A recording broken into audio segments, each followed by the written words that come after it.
isang protektadong gubat sa Palawan, nasaksihan ko ang balat kayo at depensa ng mga hayop. Ayun. Ayan, dali. Wow, we got a pantot. Ayun. Oh.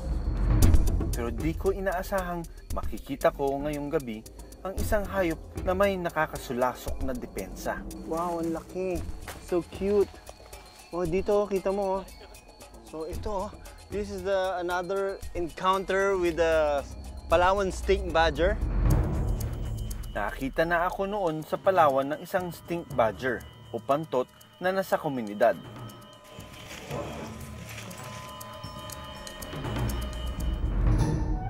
May sakit sa balat noon ang pantot at nangangailangan ng aking tulong.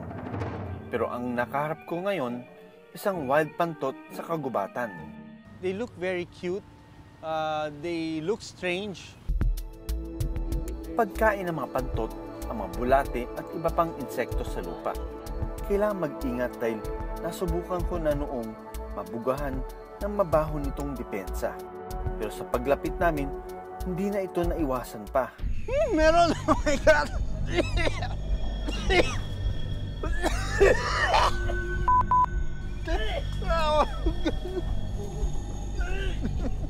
Bigla siyang nagulat, nagpasabog siya ng kanyang stink and pati yung dalawang cameraman namin masuka-suka. Nakatikim tayo ng utot niya, no? Look at the nose, oh. Parang ilong ng baboy. Tapos ang lilit na mata niya, and then meron siyang kulay puti yung kanyang forehead and itim na itim siya. Sa pag-oobserba ko sa pantot, nalaman ko ang maaaring dahilan kung bakit agad-agad itong nagbuga ng kanyang depensa. Maaaring may masama na itong karanasan noon. Ay, Timo, putol yung paa niya. Tingnan niyo, oh.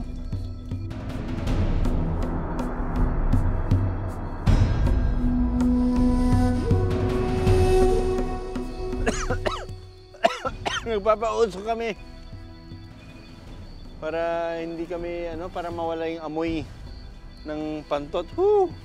Amoy ng pantot hahawas sa damit namin, tapos pag sinalo namin dun sa mga gamit namin, mahahawa din dun. So we need to get smoked out. Sa tagal ko ng pamumundok, kahanga-hanga pa rin sa akin ang dami ng hayop na nakita lang sa isang gabi. Pero overall, you can see that the place is full of its wildlife. Buhay na buhay siya. Kahit ilang hakbang lang gawin mo ay makikita mo may mga moths, may mga insects, may mga reptiles, frogs, amphibians, birds. So I wish that more of our forest would be like this, and it needs a lot of guarding. Ang mga forest guard na nakasama ko, sinisiguro raw na walang makakapasok sa kanilang kagubatan para manguha ng hayop o mamutol ng puno. Napakaigpit po pumasok dito dahil pinoprotektahan po natin ang tubig at yung seguridad ng tubig para sa mamamayan ng Puerto Princesa.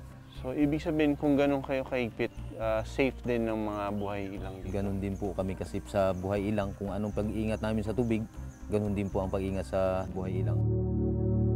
Sa maikling panahong inilagi ko sa gubat na ito sa Palawan, naramdaman ko kung gaano kasayang makita ang mga buhay ilang sa isang protektadong tahanan. Unang pagpasok pa lang, amin mo na yung ihi ng mga, parang ihi ng aso. Yung description, mapanghi na nag-aaway.